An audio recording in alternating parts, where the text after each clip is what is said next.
Hey y'all, N4H&H here. This could be the ghostiest of ghost stations. Summits on the air activator. W8 X-ray Alpha Lima. He's in Colorado on Horsetooth Mountain. I've never worked him before. Getting him ready to log him.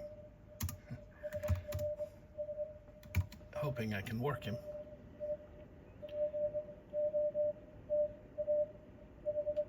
He's getting a little bit stronger.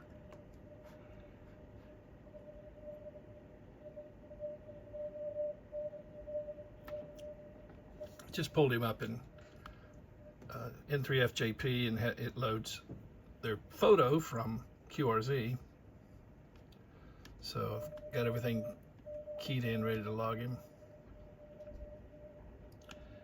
Running the FTDX10. Let me get you on the big screen. I'll show you my gain structure in a minute. Running amp 2.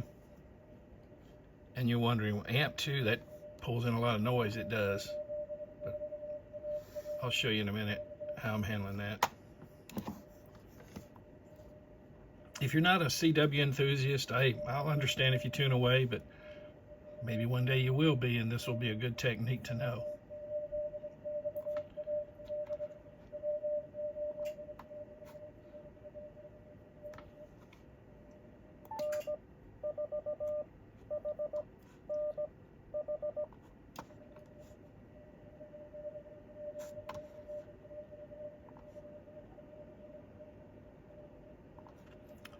Let me increase my speed. I had it down at 17.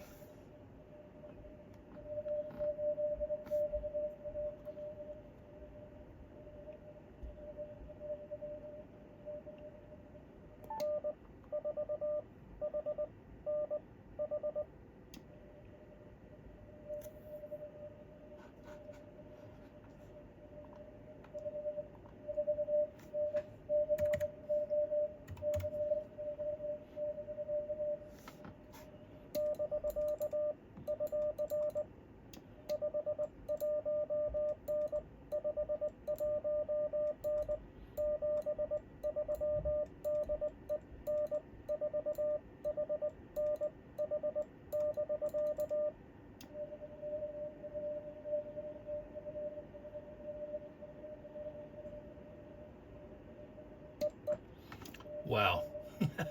See what? Yeah, I gave him a 519. Now see, he's coming back up a little bit there. He might have been a 419, but I was able to catch all of my signal report. Yeah, I called it a 519. So I'll log him now, and then I'll show you my gain structure. So he sent me a 549, and I sent him a 519. I was running 450 watts from the Elecraft KPA 1500 you see sitting there. And okay, let me go ahead and log him. I'm just getting the time fixed here. Time off 1839. I worked him within the same minute. So already got Horsetooth Mountain in my notes, so we're good to go. Gonna log that. And now I'm gonna go over to the SOTAwatch page. All right, and you can see here he is right down here near the bottom. I'm gonna click this little icon. Let me see, you can't see my pointer there. Let me get there. See W8, there he is, W8 XAL. See my little pointer there? I'm going to point at that little icon there, and that's going to bring up this, whoops, go wrong direction, Doug. It's going to bring up this display.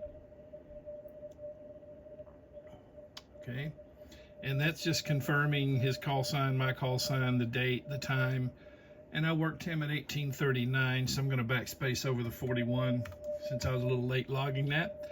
It's confirming the frequency and the mode. So all I have to do is click submit, and I will get my chase points for that. It was a 1-point summit, but hey, you know what? We take all we can get. All right, now let me show you the gain structure. I already told you I was using AMP2 because I had to. When you're chasing, you know, QRP stations, they usually are 5, 10 watts, you know, most of them. A lot of them 5 watts. Some of them even less than that. And he's in Colorado, didn't I say? I think Colorado, yes, W0C, and that is code for Colorado. And so I had to run AMP2 to get enough sensitivity to pull him out. But then let me show you what happens with AMP2 when you have no help.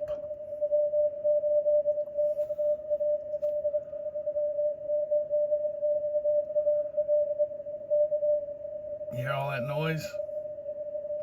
And that noise is going to be at the same frequency as his pitch because I have the pitch set at 600 hertz. Let me move the mouse and show you. Right now it's pointing at, let me turn that down. Right now the mouse is pointing at speed, but you see I've got the CW pitch set at 600 hertz. Watch what happens if I change that.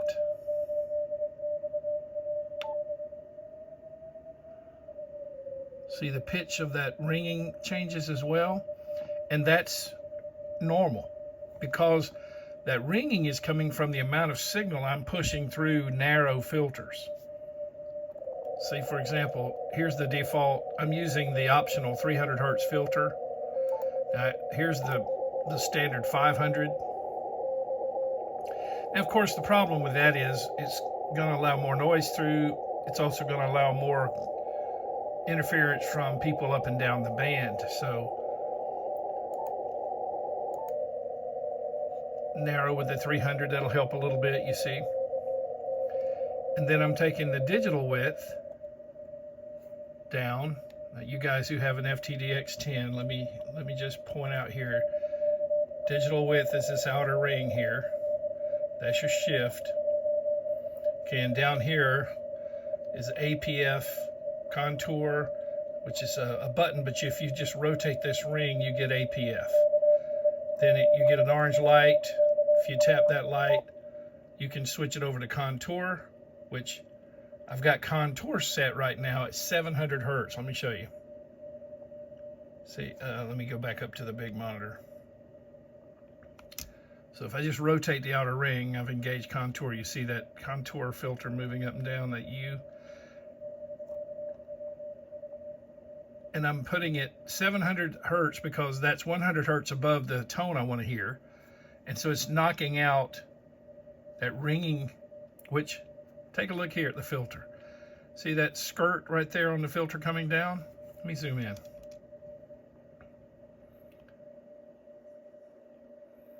Okay, these are called skirts.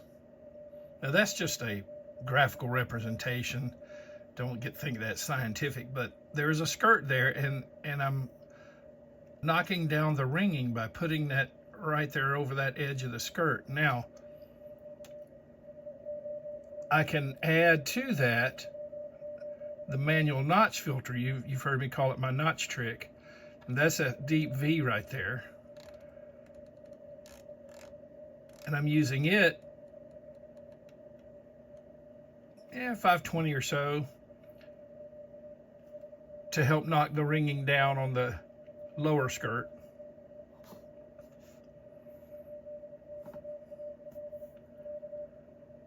Now, when you narrow everything like this, your S meter readings are going to be lower because of the fact that the S meter is driven from the AGC circuit, the automatic gain control circuit, and we've limited the strength of signal that's going into that with all the narrow filters. And that's another reason that I'm opting for AMP2 over here. All right, now the one thing I haven't engaged that I could is digital noise reduction if I need it. Sometimes I run it all the way to 15 if there's enough noise coming in. I'll tell you, in the evenings, when there's more local noise here, I will run that at 15. But today, I'm changing my CW pitch. Hold this, let me hold down DNR. Today, I can get by with probably 10.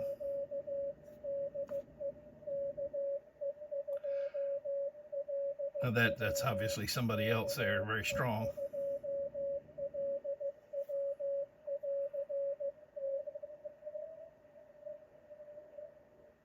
Because he was at 054.46.